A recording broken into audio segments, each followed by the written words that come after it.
Hello दोस्त, आपका इस YouTube चैनल निर्माण क्लासेस पर स्वागत है। जैसा कि हम लोग चल रहे थे टॉप 40 क्वेश्चन जो क्वेश्चन बैंक में वीवीआई क्वेश्चन जो हमेशा रिपीट होते हैं उसके बारे में हम लोग चल रहे थे। पिछले क्लास में हम लोग 4 क्लास कर चुके हैं क्वेश्चन बैंक का। ये हम लोग का 5वां क्लास है। तो चलिए अपना क्लास को स्टार्ट करते हैं और क्वेश्चन को स्टार्ट करते हैं। ये देखते हैं CaOCl2 का प्रचलित नाम क्या है?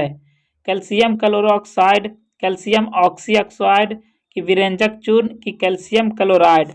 तो इसका राइट आंसर क्या होगा दोस्त? इसका राइट आंसर होगा विरंजक चूर्ण, यानी कि विरंजक चूर्ण का नाम क्या है? CaOCl2। CaOCl2 किसका सूत्र है दोस्त?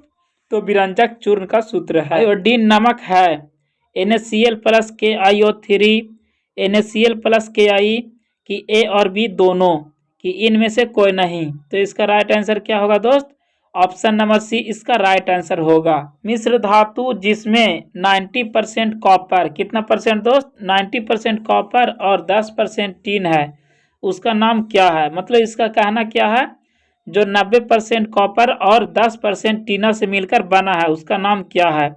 तो इसका राइट आंसर क्या होगा दोस्त? इसका राइट आंसर होगा कांसा। ऑप्शन नंबर डी इसका राइट आंसर है। ठीक है। ऑक्सीजन गैस के एक अणु के 2 परमाणुओं के बीच कितने अबंध पाए जाते हैं? तो ऑक्सीजन के बीच कितने अबंध पाए जाते हैं दोस्त?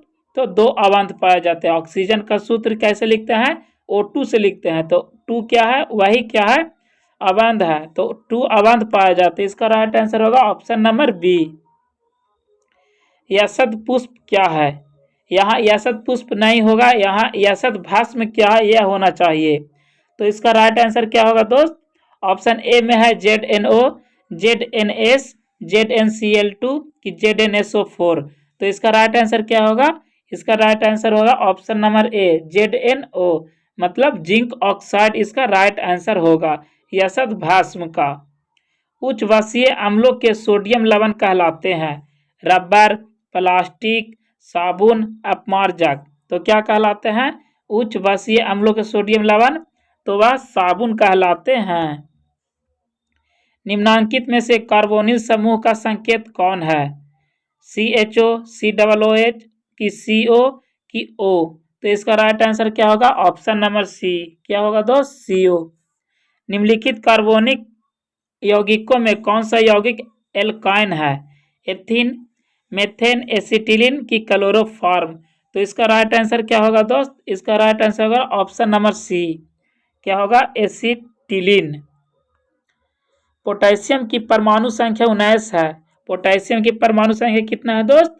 19 है। इसकी संयोजकता क्या होती है? 1, 2, 3, 4। तो इसका राइट आंसर क्या होगा दोस्त? Option number A. पोटेशियम की संयोजकता कितना होती है? तो 1 होती है। एल्केन का सामान्य सूत्र क्या है? CnH2n, CnH2n plus 2, CnH2n minus 2 कि इनमें से कोई नहीं। तो एल्केन का सूत्र क्या होता है दोस्त? CnH2n प्लस 2 होता है, यानी कि ऑप्शन नंबर क्या? ऑप्शन नंबर बी सही है। एल्केन का सूत्र है CnH2n प्लस 2 और एल्किन का सूत्र क्या होता है दोस्त? CnH2n होता है और एल्काइन का सूत्र क्या होता है? CnH2n माइनस 2 होता है। फ्लोरीन की परमाणु संख्या क्या है? कितना है दोस्त? फ्लोरीन की परमाणु संख्या 9, 19, 29 की 39। तो इसका राइट आंसर क्या होगा? Option number A. कितना? तो 9। कोई विलयन लाल लिटमस को नीला कर देता है। किसको? लाल लिटमस को नीला कर देता है। इस विलयन का pH मान होगा, यानी कि अगर अम्ल जो होता है क्या करता है दोस्त? अम्ल नीले लिटमस को लाल कर देता है। तो अम्ल का मान कितना होता है? 7 से कम होता है अम्ल का मान, और हर नीला लिटमस को लाल लिटमस को नीला कर देता है। तो क्षार का मान कितना होता है? 7 से अधिक। तो इसका right answer option number B हो जाएगा। ऑक्सीजन का परमाणु भार कितना होता है? ऑक्सीजन का परमाणु भार कितना होता है दोस्त? ऑप्शन नंबर इसका कौन सा आंसर सही होगा? तो ऑप्शन नंबर सी इसका राइट आंसर होगा। 8 दूनी के 16। ऑक्सीजन के परमाणु संख्या कितना होता है दोस्त? 8 होता है। ठीक है। और O2 लिखा था तो 2 से गुना हो जाएगा 8 में, तो इसका परमाणु भार निकल कर आ जाएगा कितना? 16। बॉक्साइट निम्नांकित में से किस धातु का अयस्क है?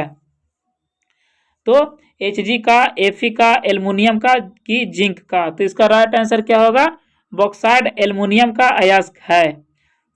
किसका अयस्क है बॉक्साइट? तो एल्युमिनियम का अयस्क है। धातुओं की क्रियाशीलता का सही क्रम है, तो इसका राइट आंसर क्या होगा दोस्त? ऑप्शन नंबर बी, यानी कि सोडियम का सबसे अधिक क्रियाशील होता है, उसके बाद मैग्नीशियम, उसके बाद कॉपर, उसके बाद जिंक होता है। अब चलिए चलते हैं नेक्स्ट क्वेश्चन की ओर। Fe2O3 प्लस 2Al, एरो देकर Al2O3 प्लस 2Fe निम्नलिखित में से किस प्रकार की अभिक्रिया है? संयोजन अभिक्रिया, विघटन अभिक्रिया, विस्थापन अभिक्रिया की द्विविस्थापन अभिक्रिया? तो इसका राइट आंसर क्या होगा दोस्त? Option number C. कौन सी अभिक्रिया है? तो विस्थापन अभिक्रिया है। नेक्स्ट क्वेश्चन क्या कह रहा है? कार्बन हाइड्रोजन से संयोग कर बनाता है, यानी कि कार्बन हाइड्रोजन संयोग करके मिलकर क्या बनाता है? अम्लराज, हैलोजन की हाइड्रोकार्बन की आयनिक यौगिक? तो इसका राइट आंसर क्या होगा दोस्त? इसका राइट आंसर होगा ऑप्शन नंबर सी। क्या बनाता है? हाइड्रोकार्बन। हाइड्रोजन और कार्बन मिलकर क्या बनाते हैं? हाइड्रोकार्बन। बोरॉन एवं एल्युमिनियम आवर्त सारणी के किस वर्ग के तत्व हैं? बोरॉन और एल्युमिनियम आवर्त सारणी के किस वर्ग के तत्व हैं? 10वां वर्ग के, 17 वर्ग के, 13 वर्ग के कि 3 वर्ग के? तो इसका राइट आंसर क्या होगा दोस्त? Option number C. कितने वर्ग के हैं? तो 13वां वर्ग के हैं। मूत्र का पीला रंग किस वर्णक के कारण होता है? Chromoplast, urochrome, chloroplast, leucoplast? तो इसका राइट आंसर होगा क्या दोस्त? ऑप्शन नंबर बी, यूरोक्रोम के कारण मूत्र का रंग कैसा होता है? तो पीला होता है। बाघ उपभोक्ता है प्रथम पोषीय स्तर का, द्वितीय पोषीय स्तर का, तृतीय पोषीय स्तर का कि इनमें से कोई नहीं? तो इसका राइट आंसर क्या होगा दोस्त? ऑप्शन नंबर सी। कैमा स्तर का है? तो तृतीय पोषीय स्तर का है। पीतरस का स्राव, पीतरस का स्राव होता है छोटी आंत द्वारा, यकृत द्वारा, अग्नाशय द्वारा, ग्रहणी द्वारा? तो इसका राइट आंसर क्या होगा दोस्त? Option number B. पीतरस कहाँ से निकलता है? तो यकृत के द्वारा पीतरस का स्रावित होता है। मनुष्य, बिल्ली तथा चमगादड़ के अग्रपाद हैं। समजातांग, असमजातांग, अवशेषीयांग की इनमें से कोई नहीं? तो इसका राइट आंसर क्या होगा दोस्त? मनुष्य, बिल्ली और चमगादड़ का अग्रपाद कैसे होते हैं? तो समजात अंग होते हैं। निम्नांकित में कौन पुनरुद्भवन का उदाहरण है? हाइड्रा, मेढक, गाय कि इनमें से कोई नहीं? तो इसका राइट आंसर क्या होगा दोस्त? Option number A. क्या होगा? हाइड्रा। किसी जीव की जीनी संरचना कहलाती है? जीनोटाइप, फिनोटाइप, विभिन्नता की आनुवंशिकता? तो इसका राइट आंसर क्या होगा दोस्त? जीनी की संरचना जीनोटाइप कहलाती है। क्या कहलाती है? जीनोटाइप। किस दर्पण की फोकस दूरी चिन्हों की परिपाटी के अनुसार ऋणात्मक मानी जाती है? समतल दर्पण, अवतल दर्पण, उत्तल दर्पण की इनमें से कोई नहीं? तो इसका राइट आंसर क्या होगा? अवतल दर्पण। अवतल दर्पण की क्या मानी जाती है? ऋणात्मक मानी जाती है। क्या? तो फोकस दूरी। अवतल दर्पण में आवर्धित काल्पनिक प्रतिबिंब बनाने के लिए वस्तु को कहाँ रखा जाता है? फोकस और ध्रुव के बीच, वक्रता केंद्र से परे, फोकस पर कि वक्रता केंद्र और फोकस के बीच? तो इसका राइट आंसर क्या होगा दोस्त? ऑप्शन नंबर ए, फोकस और ध्रुव के बीच रखा जाता है। प्रकाश के अपवर्तन के कितने नियम होते हैं? तो प्रकाश के अपवर्तन के कितने नियम होते हैं दोस्त? तो इसके 2 नियम होते हैं। प्रकाश के अपवर्तन के भी 2 नियम होते हैं और प्रकाश के परावर्तन के भी 2 नियम होते हैं। किसी माध्यम के अपवर्तनांक का मान क्या होता है? साइन आई बटा साइन आर, साइन आर बटा साइन आई कि sine i plus sine r कि साइन आई गुने साइन आर? तो इसका राइट आंसर क्या हो जाएगा दोस्त? Option number A. क्या होता है? म्यू बराबर साइन आई बटा साइन आर। अपवर्तनांक को सूचित म्यू से करते हैं, तो इसका राइट आंसर क्या होगा? Option number A. लेंस की क्षमता कैसे मात्रक होता है? पर सेंटीमीटर, मीटर, सेंटीमीटर की डायोप्टर? तो लेंस की क्षमता कैसे मात्रक क्या होता है दोस्त? डायोप्टर। ऑप्शन नंबर डी इसका राइट आंसर होगा। अवतल दर्पण में आवर्धन m बराबर होता है कितना होता है दोस्त, m बराबर क्या होता है, अवतल लेंस में बोल रहा है वर्धन, m बराबर होता है। तो इसका राइट आंसर u भी होगा, कि u बटा v होगा, कि v बटा u होगा, कि u प्लस v होगा। तो इसका राइट आंसर क्या होगा दोस्त, ऑप्शन नंबर सी। हीरे का अपवर्तनांक कितना होता है, 1.42, 1.32, 2.24 कि 2.42। तो हीरे का अपवर्तनांक कितना होता है दोस्त, 2.42। ऑप्शन नंबर डी इसका राइट आंसर है। एक प्रिज्म कितने सतहों से घिरा होता है, तो प्रिज्म कितने सतहों से घिरा होता है दोस्त, तो इसका राइट आंसर क्या होगा, इसका राइट आंसर होगा ऑप्शन नंबर बी। प्रिज्म कितने सतहों से घिरा होता है, तो 3 सतहों से घिरा होता है।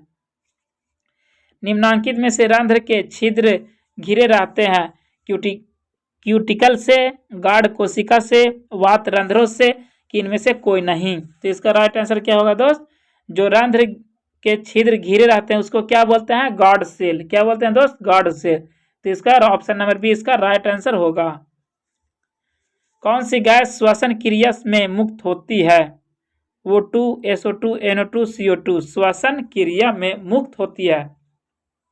तो मुक्त क्या होता है दोस्त, O2 होता है, SO2 होता है, NO2 की CO2। तो इसका राइट आंसर क्या होगा दोस्त, इसका राइट आंसर हो जाएगा ऑप्शन नंबर डी। क्या होता है, CO2। ऑक्सीजन को हम लोग लेते हैं और मुक्त क्या करते हैं दोस्त, CO2 को मुक्त करते हैं। निम्न में से किस रंग की प्रकाश किरण प्रकाश संश्लेषण के लिए सबसे ज्यादा प्रभावी होते हैं, हरा, नीला, पीला कि लाल। तो इसका राइट आंसर क्या होगा दोस्त, रेड यानी कि लाल। ग्लूकोज के पूर्ण ऑक्सीकरण से क्या मुक्त होता है, सिर्फ CO2, सिर्फ ऊर्जा, कि सिर्फ H2O, कि इनमें से सभी। तो इसका राइट आंसर क्या होगा दोस्त, ग्लूकोज के पूर्ण ऑक्सीकरण में क्या मुक्त होते हैं, CO2, सिर्फ ऊर्जा, सिर्फ H2O, कि इनमें से सभी। तो इसका राइट आंसर क्या होगा, ऑप्शन नंबर डी इसका राइट आंसर होगा, इनमें से सभी। कोशिका झिल्ली किस प्रकार की झिल्ली है, प्रगम्य झिल्ली, अप्रगम्य झिल्ली, कि अर्धप्रगम्य झिल्ली, कि इनमें से कोई नहीं। तो इसका right answer option number C होगा, कि क्या है, तो कोशिका झिल्ली एक अर्धप्रगम्य झिल्ली होती है। एटीपी का विस्तारित रूप है एडिनिन थाइमिन फास्फेट, या एडिनिन ट्राइफॉस्फेट, कि एडिनोसिन ट्राइफॉस्फेट, कि एडिनिन थाइमिन डाइफॉस्फेट। तो इसका राइट आंसर क्या है दोस्त, इसका right answer option number C, adenosine triphosphate. Starch की उपस्थिति की जांच के लिए किस विलय का उपयोग होता है, आयोडीन, सैफरेनिन, इयोसिन, कि मैथिलीन ब्लू। इसका राइट आंसर क्या होगा दोस्त, बताइए 39 का। तो 39 का राइट आंसर होगा ऑप्शन नंबर ए, आयोडीन के द्वारा क्या होता है, स्टार्च की उपस्थिति की जांच की जाती है। अब लास्ट क्वेश्चन है, क्या है 40वां क्वेश्चन, लास्ट क्वेश्चन है, प्रकाश संश्लेषण की दर निम्न में से किन कारकों पर निर्भर करती है, प्रकाश के गुण पर, प्रकाश की मात्रा पर, कि ए और बी दोनों, की इनमें से कोई नहीं। तो इसका राइट आंसर क्या हो जाएगा दोस्त, ऑप्शन नंबर सी, ए और बी दोनों, यानी कि प्रकाश के गुण पर भी और प्रकाश के मात्रा पर भी। तो इस वीडियो में बस